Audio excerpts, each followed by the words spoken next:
divided in half, and there are certain time markers we have. We know at the beginning of that 7-year period, Daniel's 70th week, the tribulation, whatever we want to call it, the covenant is signed by the Antichrist. That kicks the whole thing off. In the midpoint of when the Antichrist sets himself up in the temple to be worshipped as God and all that, and then at the end of it is Christ's return. So these are certain things that we absolutely know. Now, there are these other elements that we've been looking at, like the 4 horsemen, and we're gonna, the 7 seals, and tonight we're going to start looking at the opening of the 7th seal and the 7 trumpets and all those things. Where exactly all of those things fall in here is kind of a matter of opinion. I'm going to tell you kind of what I think. I think that let's just do kind of a bracket down here. The 4 horsemen, they cover the whole 7-year period. And I'm thinking, and here again, I wouldn't really argue a lot about this, but I'm thinking that from about the middle to the end, that's the 7 trumpets. They happen during that period of time. And then sometime from close to the end of that last 3.5-year period is when you have the 7 vials or bowls or whatever, when those things are poured out. So I'm thinking that during that 7-year period, when these prophetic things begin to take place, it's kind of almost a snowballing effect. That as time goes on, it becomes like a cascading rush toward the end, and more things pile up on other things, and the judgments come, and by the time it gets to the end, it's just a total chaotic mess on the earth, and almost total destruction, and all those things, and Christ returns, and then there's, I probably should have added this in tonight, but I didn't. But at some point or another, we're going to need to go to Daniel and talk about, he mentions at the end of the 70th week, that 7-year period, there's a period of 30 days, and then there's a separate period of 45 days. But he doesn't give any details, really, of what exactly is going to transpire during those 30 days and then 45 days. Anyway, if you read that chart, and we'll look at it, I've got the chart on the PowerPoint. In fact, I've got a lot of charts on the PowerPoint that we'll look at some of them tonight and kind of get an idea. But there's probably, during that 30-day period, that's when some of those final judgments take place, and the 45 days is kind of a restoration, cleanup period, and then it goes into the 1,000-year, millennial reign and so forth. So, anyway, hopefully we can try to make some heads or tails out of this. And I'm not going to try not to really get too bogged down in it, because, it's very easy to get into these prophecy studies and just kind of be consumed with it.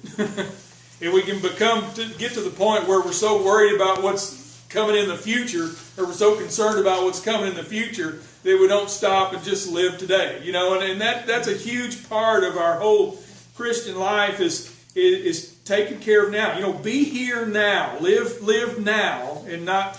We need to understand these things, because it's a major part of the Bible is prophetic events that are coming in the future.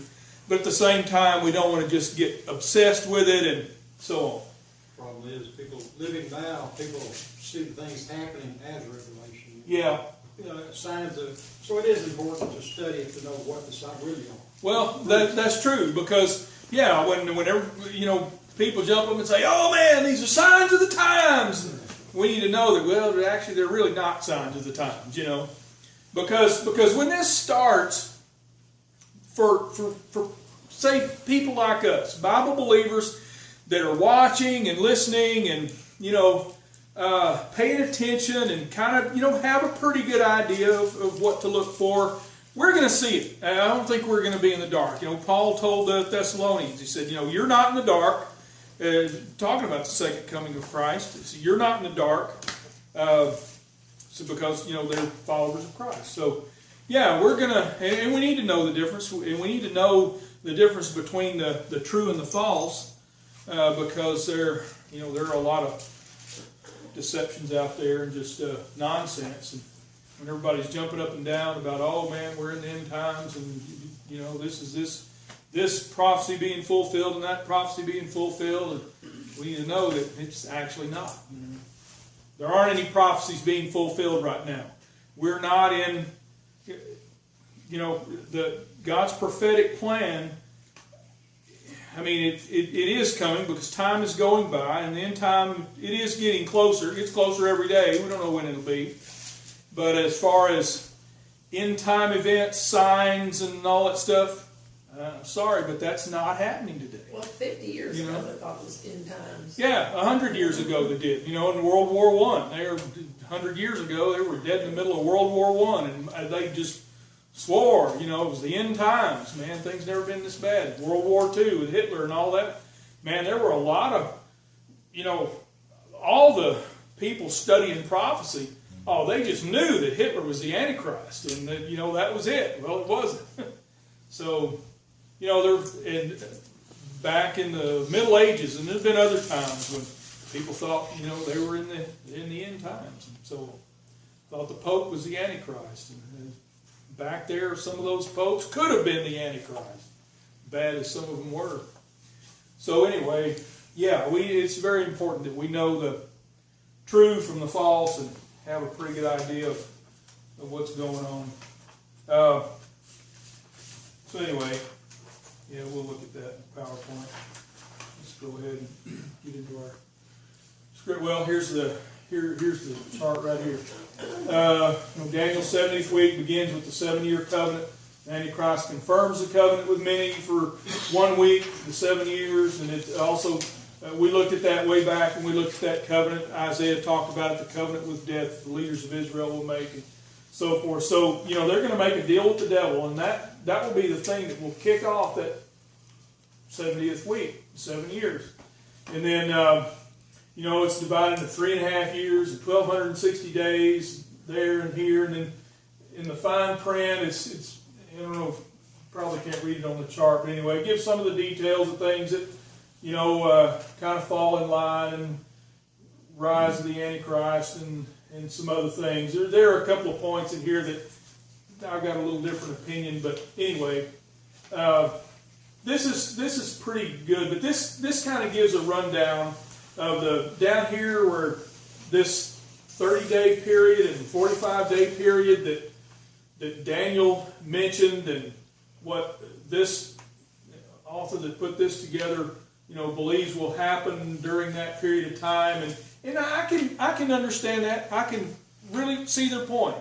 I sure wouldn't argue with that. So anyway, while at the same time, some things are just not so sure. And I wonder if maybe the reason why it's so hard to really nail down a clear chronology of events during that tribulation is because maybe there's some flexibility there. And it may be that according to how things go, some things may happen earlier than what we see. They may happen later. Don't know. There's one thing I do believe, that God has kept some things secret unto himself that he hasn't revealed. He hasn't revealed every detail about everything that's going to happen. So anyway, we'll try to get a pretty good idea. So, chapter 8, verse 1. Remember, chapter 7, most of this here, just kind of coming right on the tails of each other. Chapter 6, we saw the opening of the sixth seal and those things there. In chapter 7 last week, we saw answered the question when they said, well, who shall be able to stand? 144,000 Jewish remnant and the Jewish believers, that many or all of whom are martyred during the tribulation, those that came out of great tribulation, we saw those and so forth. So, and also we saw the four angels holding back the four winds so that they wouldn't blow on the earth, holding back destruction that was to come until that 144,000 were sealed in their foreheads. So, when he, this would be Christ opening the seals on the scroll, when he had opened the seventh seal, there was silence in heaven about the space of half an hour. And I saw the seven angels which stood before God, and to them were given seven trumpets. So here's I thought, well, that's pretty good. Seven angels with seven trumpets, and they're getting ready to go. Now, let's see. I think I've got notes on here. Okay, yeah. The seven angels, silence in heaven about the space of half an hour. I thought, why is that? Is that some aspect of the court or whatever? Yeah.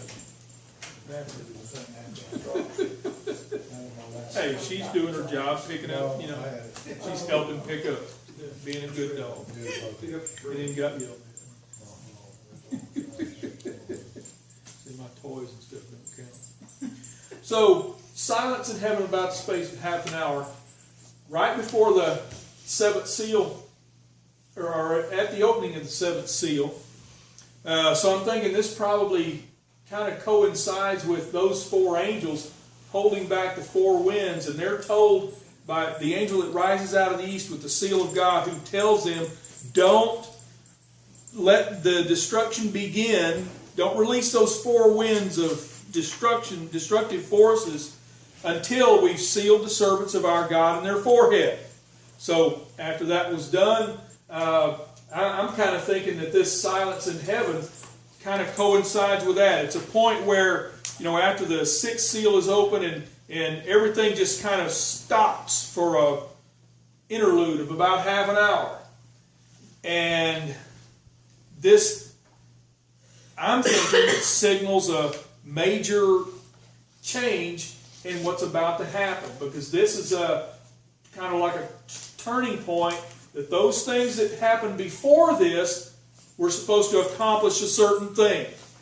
And now, the things that are going to happen after this, they've got a different purpose. And they're basically just heavy, hard judgments being poured out on the world in major, major destruction and so forth. And that will drastically affect the earth itself. That the opening of the seventh seal is the beginning of those final judgments. So, seven angels with seven trumpets. And then another angel came and stood at the altar, having the golden censer, and there was given unto him much incense. He should offer it with the prayers of all saints upon the golden altar before the throne. And the smoke of the incense, which came with the prayers of the saints, ascended up before God out of the angel's hand. So we see this angel that is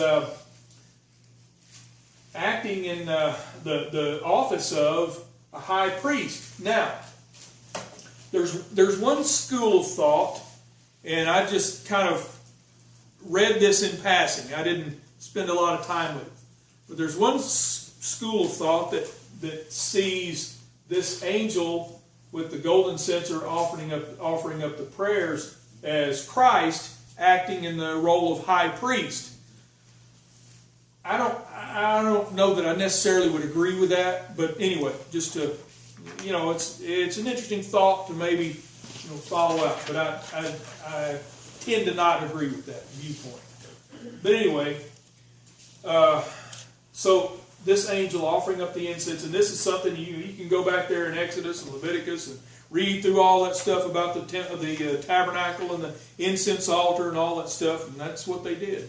If you remember John the Baptist's father, Zacharias, when he got his vision, the angel appeared to him and told him he would have a son. That's what he was doing. He was offering incense on the altar, and the incense represented the prayers of the saints going up to God. That's why, religions that still have the incense and the censers and things, you've seen the Catholics, they swing that thing back and forth, smoke going everywhere. Yeah, any of you ever seen that movie, The Walk, with Michael Douglas, where he goes on this walk through Spain, and it's got Emilio Estevez's son. His son got struck by lightning on a hike and all stuff. Well, in one scene in the movie, he's at some ancient old church somewhere, and they've got this incense censer that's like the size of a 55-gallon drum. And they got this whole big ritual where they light it, and they started swinging, and they have a bunch of monks pulling on this rope. This thing just swings all the way through this huge, big old cathedral back and forth, and you're thinking, man, if that ever hits anybody, it would kill them. That's interesting. It's called The Walk. It's an interesting movie. What's the incense for? Well, it represents the prayers of the saints, Like when the Catholics. Yeah, they still do that for the same reason the Jews did it in the tabernacle and the altar. It's an offering to God, it's symbolic of the offering of prayers going up to God. And a lot of other, non-Christian religions have incense. They burn incense before. In fact, if you go all the way back into pagan religions, like to Baal and all that, a lot of the things that we've read about that the ancient Israelites did in their idolatrous worship was offering incense to pagan gods.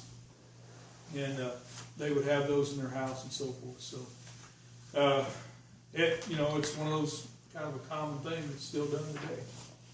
But it's patterned after what happens, in heaven there at the very altar before the throne of God.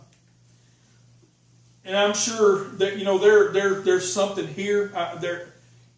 In all of this, there's probably some pretty significant things there that I didn't see, didn't dig out.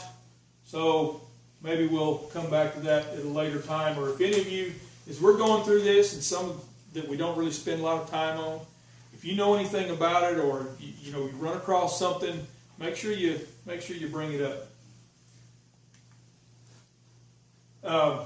The angel took the censer, filled it with fire of the altar, and cast it into the earth. And there were voices and thunderings and lightnings and an earthquake. This is kind of interesting about the voices and thunderings and lightnings and an earthquake. And one of the reasons I got looking at this, I thought, the voices, whose voices were they? And we've noticed in other places where it talks about voices. And I thought, well, did the voices have a specific purpose? Did they give a command? Did they explain something? Did they give instructions? What were they there for? What do they do it? Well, this is pretty common, and I got to look at it, and we find mainly these three things, but earthquakes included, voices, thunderings, and lightnings are fairly common. We saw them back in chapter 4, verse 5, where it says, out of the throne proceeded lightnings and thunderings and voices. And there were 7 lamps of fire burning before the throne, which are the 7 spirits of God. Well, I guess now we know where the 7 angels came from. We know who the 7 spirits before the throne are. They're these 7 angels right here. The same 7 angels that we've seen before, the flames of fire and all that. And these are the angels that are given the trumpets to blow. In all of the artwork about these angels, they're always blowing brass trumpets, bronze or brass trumpets. Which could be, I've wondered if maybe it would be the shofar instead of the brass trumpet. But sometimes, brass is kind of symbolic of judgment in the Bible. So it very well could be brass. But anyway, so now, that's who the 7 spirits of God are before the throne. And also, when we see these things about the voices and thundering and lightning and earthquakes, we know where they come from. They come from the throne. And so the voices, they're either speaking God speaking, or maybe the four beasts that are around the throne. They may be from the 24 elders. Don't know specifically, but some aspect of God speaking. And I think that bears out, as we'll see here in a second. Now, I thought, well, first of all, these are things that are going to happen on the earth when the seventh seal is open. These aren't happening in heaven. These are things that, spoken in heaven, but they're happening on earth. And we know that because it says the angel took the censer, filled it with fire on the altar, and cast it into the earth. And so it caused these things to happen. Let's see. Uh-oh, I think I forgot to.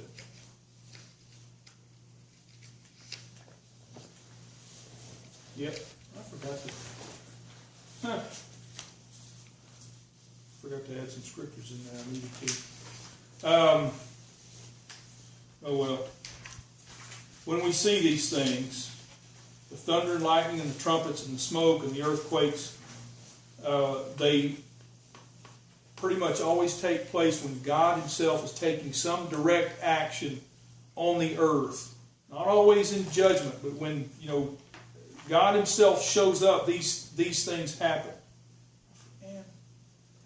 Well, we've got let's just read out of the notes. I forgot to put it in the PowerPoint. Exodus 19:16 says, and here's one of the examples.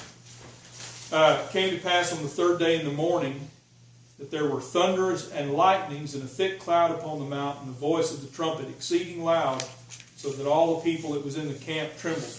This is there when the Israelites when they came out of Egypt, across the desert, and they came to Mount Sinai. It's like when they got there, and God began to speak to them through Moses and gave them the covenant. This is just right after God told them, you're going to be a kingdom of priests and a holy nation, a peculiar people to me, if you listen to my voice and keep my commandments. Then all these blessings. You'll be a nation, a holy nation, a kingdom of priests, so forth. Also, this right here, incidentally, is one of the 2 times in Scripture when God Himself blows the trumpet. The other one is over there in Zechariah 9:14. And that is when He blows the trumpet to gather His people to Himself at the end of the tribulation. So, when Paul's talking about at the trump of God, and when God blows the trumpet, that's when it's going to happen. There's only 2 times in Scripture when God blows the trumpet, and this is one of them. So, man, all right, let's just flip the page and we'll read in Exodus chapter 20, verse 18. And all the people saw the thunderings and the lightnings and the noise of the trumpet and the mountain smoking. When the people saw it, they removed and stood afar off. So here we find these things back here at Mount Sinai, when God came down and met with Israel on the mountain there, or actually Moses went up the mountain, everybody else, He told them stay away from the mountain, don't even touch it. If you do, you'll die. So, that's where we see these things. Now we see these same elements here coming from the throne of God, and they're happening on earth. So this is God's direct action there on the earth as He begins to take, part in these judgments that He said He would pour out. The 7 angels, which had the 7 trumpets, prepared themselves to sound. Now, this is a pretty good chart I found, and it kind of gives a rundown of what happens during the 7 trumpets. And we'll look at the first 4 in this chapter, and the other 3 later. But these 4 trumpets, I believe, are the same as those 4 winds that the angels were holding back, to not let that destruction come on the earth until, the 144,000 were sealed in their foreheads. The first angel sounded, and there followed hail and fire mingled with blood, and they were cast upon the earth, and the third part of trees was burned up, and all green grass was burned up. So think about it. If that happened today, I mean, you could call this global warming, super huge, catastrophic scale. If you think about it, if one third of all of the forests burned and all the green grass burned, number one, that's going to put a lot of smoke in the atmosphere. A lot of toxins. That's going to cause, a lot of toxic runoff. It's going to cause a depletion of oxygen in the atmosphere, and a lot of things would just that alone would be a pretty serious and bad thing when that happens. Catastrophic. And so let's go to the next one. The second angel sounded, and there was, as it were, a great mountain burning with fire was cast into the sea, and the third part of the sea became blood. Now, let me go ahead and read this. And the third part of the creatures which were in the sea and had life died, and a third part of the ships were destroyed. Of course, there's a lot of discussion and debate about what exactly is this talking about. But I'm going to tell you, I'm going to take this literally. There's a lot of people that want to try to make allegory out of this or spiritualize it, or well, it means this or it means that.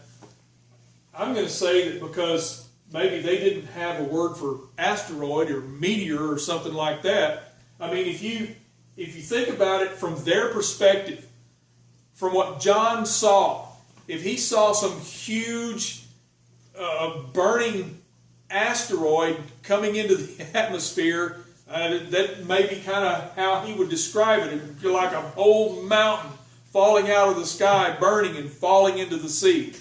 Well, number one, if a third of the trees have already burned up and all the green grass has burned up, that's going to immediately cause a lot of problems. And then these things apparently are happening pretty much almost right on top of one another. And if this is asteroid that falls into the sea, number one, it's going to cause a tremendous tidal waves, which is probably one reason the third of the ships were destroyed. And it may, contaminate the sea or whatever it's going to do. Outside of it being divine judgment, it's going to be a pretty catastrophic thing. The third part of the sea, becomes blood and so forth like that. And then, here's out of that, one of the things that's going to be really bad. The third part of the creatures which were in the sea and had life died. You ever been to the beach after one of those fish die off? Man, there's nothing smells worse. Rotten fish. Think about how bad, just the smell alone, how bad. There won't be anywhere in the world that you won't be able to smell. You could be on the North Pole and you'd be able to smell that, So, anybody that by that time still living on the coast, they're just going to abandon the coast. I mean, get off. You won't be able to stand it. It'd be terrible because all that stuff that died is going to wash up on the shore from the sea, or the third part of its blood. So now, I'm sure that there are probably some parallels in here. The reason these specific things are attacked in these judgments have a lot to do with the fact that all the way back in the beginning, like we find in Romans, we refer back to Romans chapter 1 every now and then, where it says that they worshiped and served the creature more than the Creator. They worshiped, animals and fish and birds and creeping things and all that kind of stuff. So we're going to find that all of the things that mankind is going to have reverence for or worship by that point in time, God is going to take out all of those things. He's going to show His power, and that He will wipe out all those things, just like He did back in Egypt. All those 10 plagues against the Egypt, those were plagues against the things that they worshipped, all their gods and so forth. So similar things going to happen here. And remember, this is not God sitting up there in His throne just, seeing how miserable He can make people on the earth. All of these things have specific reasons and specific causes and specific outcomes that He's orchestrating these catastrophic events for. So it's not just arbitrary doing bad stuff to punish the sinners on the earth.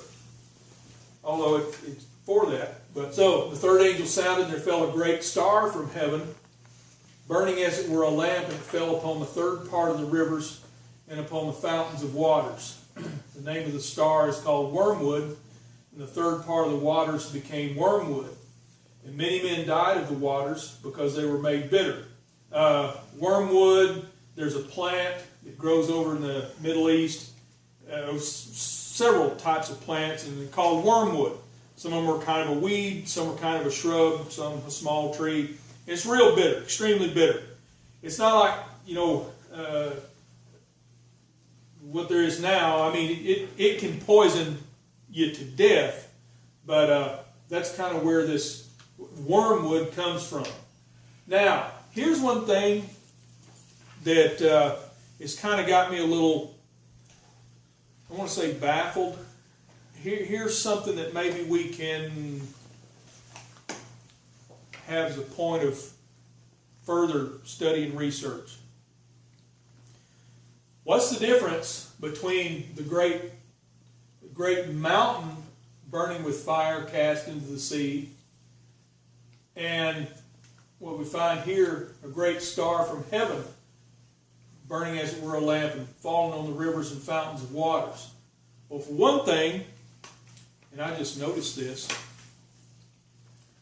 why it's important, I guess, to pay attention when we're studying these things and not make assumptions. Okay, what assumption did I make there? And y'all catch my false assumption. Asteroid was one thing. Exactly. See, I assumed that because this great mountain burning with fire was cast into the sea, well, I just naturally assumed that it came from outer space, like an asteroid. Well, there's nothing in there that indicates that not when the great star came from heaven, so we know where it came from. So this mountain, apparently, wherever it, there aren't any... Like a volcano, maybe? Yeah, volcano. There aren't any mountains in space floating around, but there are mountains on Earth. Uh-oh, you're getting a... Amber alert. Uh-oh. Well, I guess the rest of us... Tornado. Yeah. There's stars falling from heaven. Yeah. So, point may be that this great mountain burning with fire cast into the sea. I'm going to have to look into this because something just came to me. Remember one of the things that Jesus told His disciples? He said, if you had faith, you could just say this mountain, yanked out by the roots and be cast into the sea. Something like that. So I'm thinking that this great burning mountain with fire cast into the sea was on the earth somewhere, and it was picked up somehow and cast into the sea. Volcano, earthquake, something like that. So anyway, that's why it's important as we go through this, pay attention and not just make assumptions about things. So, very possibly that this is not some asteroid from outer space that comes crashing into the sea, but it's on the earth and it's, ripped up and cast into the sea. Because here we have a great star from heaven, falling and burning as a lamp and so on like this. Now, here we know this is object coming from space, burning as a lamp. This is how you would describe, let's say, that asteroid that landed in Russia a few years ago, that had a lot of film footage of. Big, bright, shining, it lit everything up. Upon the fountains of waters, and it's poisoned the waters, so that, many men died of the waters because they were made bitter. Poisoned water. So then the fourth angel sounded, and the third part of the sun was smitten, and the third part of the moon, and the third part of the stars. So as the third part of them was darkened, and the day shone not for a third part of it, and the night likewise. So this is one of the things that had kind of confused me as far as the chronology of events, because I'm thinking, all right, at the opening of the sixth seal, at Christ's return, the sun is turned black, and the moon turns to blood, and so on. Well, that happens when he returns, but it doesn't say that it's gonna continue on. It happens, and then it apparently passes. So if these things we're looking at happen, say, during this 30 days or some time period around at the end of the tribulation period, then it could happen, I guess, before, Christ's return, or maybe shortly after. So anyway, that's kind of one of the things that leads me to not be exactly clear on when exactly all these things happen. It seems like a lot of stuff happening all at sort of one time, but we're given some time indicators there that sort of spread it out over, weeks and months at least. Yeah. So, Cold it's going to be. Yeah, they talk about nuclear winter. Well, just when they had the eclipse, it dropped just several degrees. Yeah. That little short time. Yeah, it was interesting. We were at about 93% on the eclipse. And it was funny because it didn't get any darker. We had the glasses, we were looking, it got down to just a little bitty sliver, And we were looking around, and it didn't really get any darker. Our shadows were real kind of fuzzy and distorted along the edge, and it got, noticeably cooler. It really did. That was odd. So it was interesting. It didn't really diminish the light that much, but it did diminish the heat. So you're going to have kind of a, not really a nuclear winter, but kind of like when they've had the big Krakatoa type volcanic eruptions that just filled the whole atmosphere with volcanic ash. And, back in the 1800s, whenever it was, and it was like a winter all year round. So that's what it's going to be like there. Nothing's going to grow. There's not going to be anything to eat. So here again, we're seeing parts of the four horsemen and their influence with all the famine and all that stuff. Carson, I was reading an article the other day talking about the was it Calandra or what it is around Yellowstone? Yeah, Yellowstone caldera. Yeah. Said that if that thing does go up, then basically it would put us into what they call a nuclear winter. Yeah. Because the dust it would put into the atmosphere, and therefore it would reduce the amount of heat coming to the earth from the sun. Yeah. Yeah, and I think it will, if it goes off, it will bury at least a third. They're thinking maybe half of the U.S. under, varying degrees of volcanic ash. But they say all the way, even down here, most of the Midwest down and most of Texas will have, a layer of ash if that thing goes off, besides the earthquakes and so on. So if that thing explodes, it's going to be really bad. That in itself is talking about the shading of the moon and the sun, because the ash in the atmosphere is kind of what they're talking about there. Yeah, very, very well could be. Just because of the smoke and the volcanic ash and all that stuff that's going on, it's going to be dark, all day and so on. You'll have, during the day, it'll only be about a third of the normal daylight and so forth, third of the heat. So it's going to affect the whole world. Now I know that we discuss this a lot. The main focus of all this is going to be, the land of Israel and so on. But all these things are going to affect the whole earth. So I was going to say that my impression is these judgments are on Israel to begin with. Yeah, focused, and not to get too far ahead, you know, and later in Revelation it talks about the kings of the earth. We'll see Jerusalem burning from afar off. You know, Yeah. we'll see what's happening and know what's happening. yeah, But yeah. I don't really get any indicators that it's going to be worldwide. Yeah, there's some things that'll be really locally focused there, and you know, some of it will affect the whole world. If the moon and the sun are altered, you know, the whole world will Yeah. have an effect. But Yeah. the main things falling to earth will be in Israel. Yeah, it's going to be there to specifically affect Israel and the land there, and those, you know, nations surrounding them. Well, Jesus was the light of the world, Mm-hmm. and this is the darkness of the world. Yeah. Well, This is dark- yeah. It's like, okay, world, you want dark? I offered you light. You don't want it. You want darkness? Have all the darkness you want. You know, you want darkness and violence and chaos? Okay, here's all the darkness, violence, and chaos you can handle. You know. The only thing's missing for that statement is the fact that it's, you know, look at the world today with all of the violence that's in the world. Yeah. And the thing bad over in North Korea, who knows what he's going to set off. Yeah. In Washington too. Yeah. Yeah. And okay, and here's something. Let me just go ahead and I'm going to jump ahead because there are times when we're going to need to do this in this study.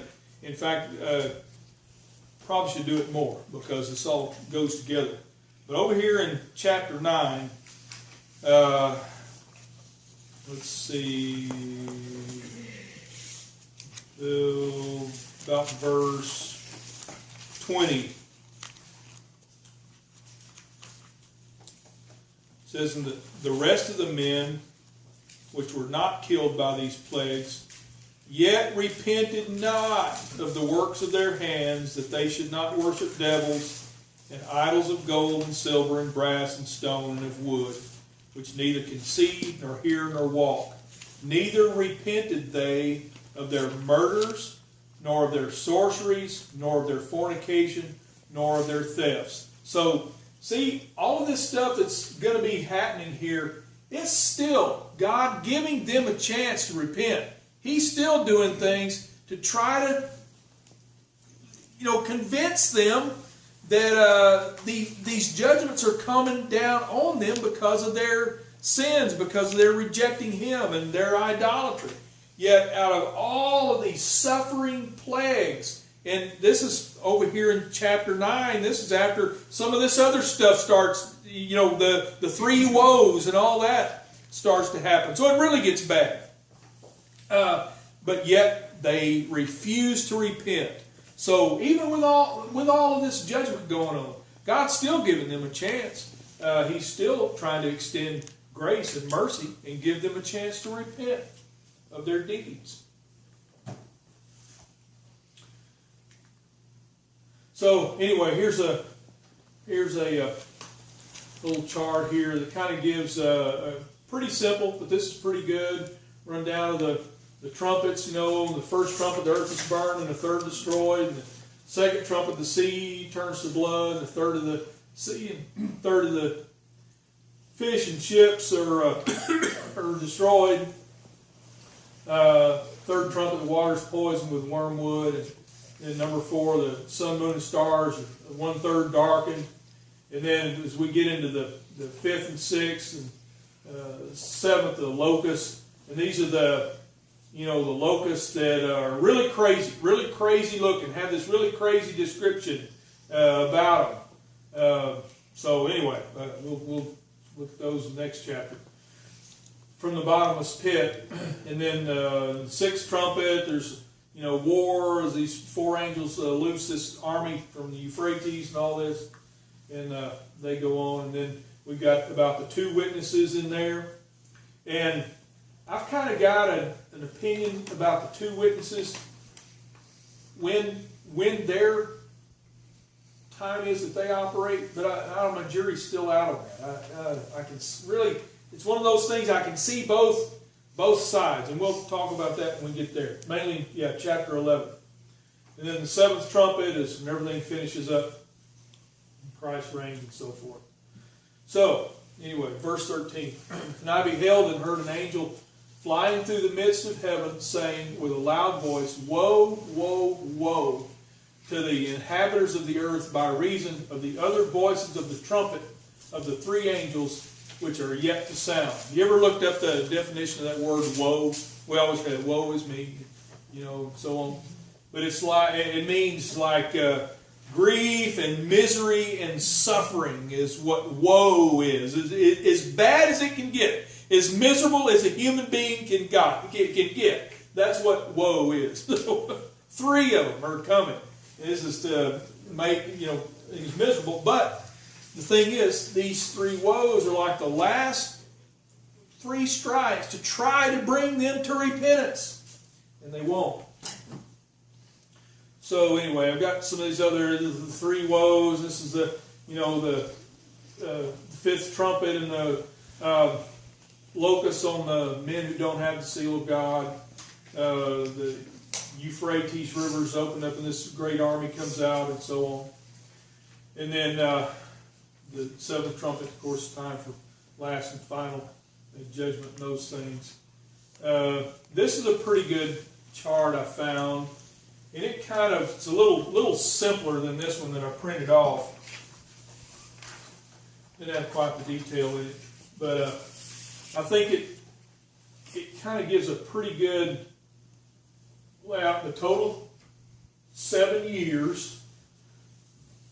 The first part, Satan's wrath, which I'm not sure I really agree with that so much. Could be, I can see the point there.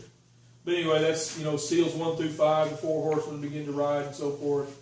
On this timeline, they put the two witnesses from chapter 11 in the first part of the tribulation, which has kind of always been my thinking, that those two witnesses start at the beginning of the tribulation. They begin to call out the remnant of Israel, similar to what John the Baptist and Jesus did, similar to Elijah and Elisha and so forth. And they operate through that first half, calling out, working with, teaching the remnant of Israel, getting them, kind of going in the direction they need to. And then as Antichrist rises to power, he's given power over them to kill them. They lay in the street for 3 days, and they rise and are taken up to heaven. There is another viewpoint, and it puts the days of the two witnesses in the last half of the tribulation. And I can completely understand that viewpoint too. So I don't know. My jury's still kind of out. I'm not going to nail down really on that, but hopefully maybe we can come to a conclusion as we go through this.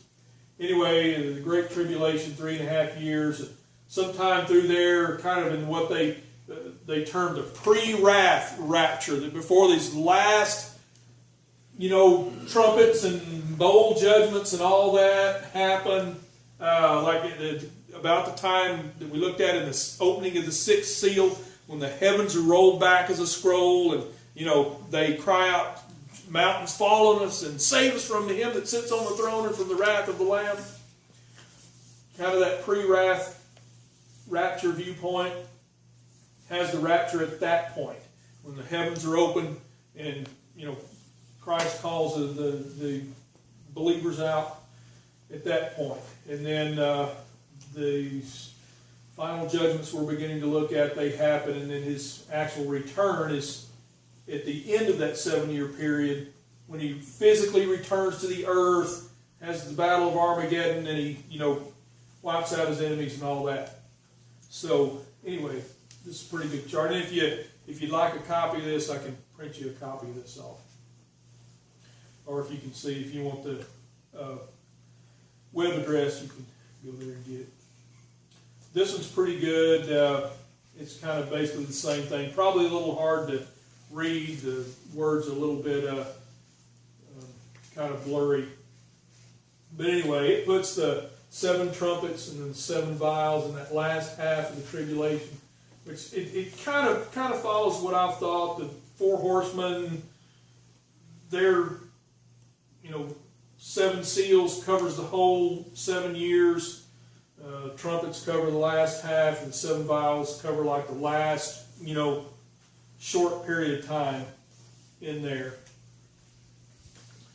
Let's see. And this was a pretty good chart, and it kind of gives a rundown. It mentions the 30 days at the end of the tribulation and that 45 days.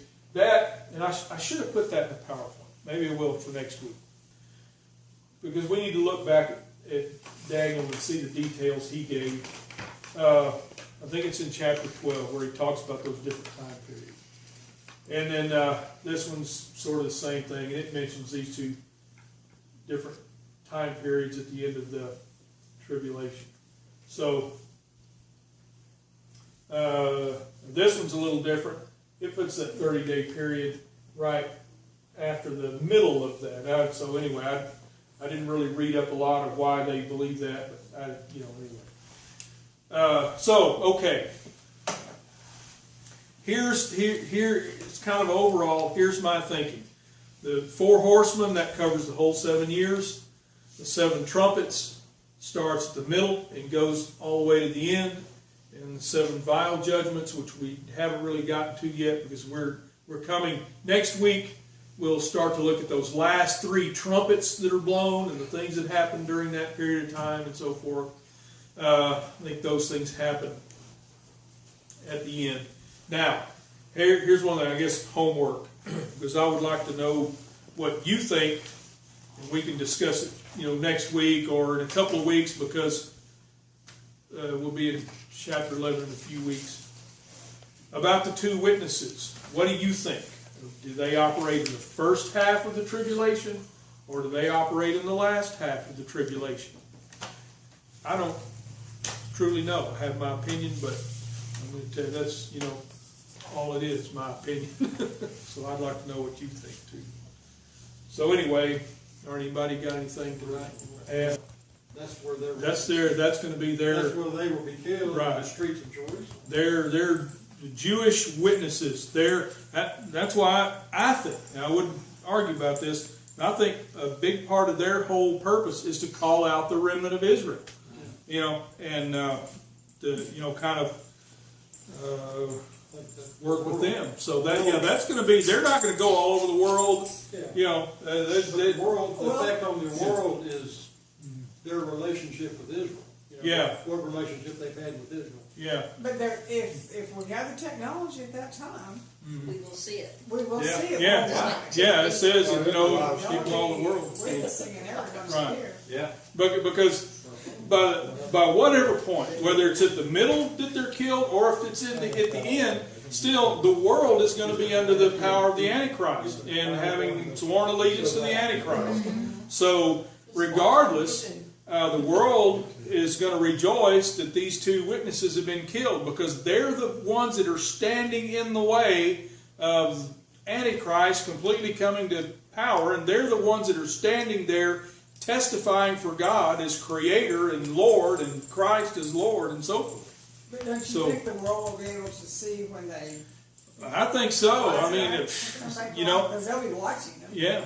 I mean, with the technology we have now. They're gone, you Yeah. don't have to listen to them anymore. Right. And 2, they're going to have the power to bring plagues and all that kind of stuff. So this is another reason why I think they operate in the first half of the tribulation, because if it was in the second half, all that stuff's already going on already. So, But anyway. Yeah. All right. Let's pray. Lord, we thank you.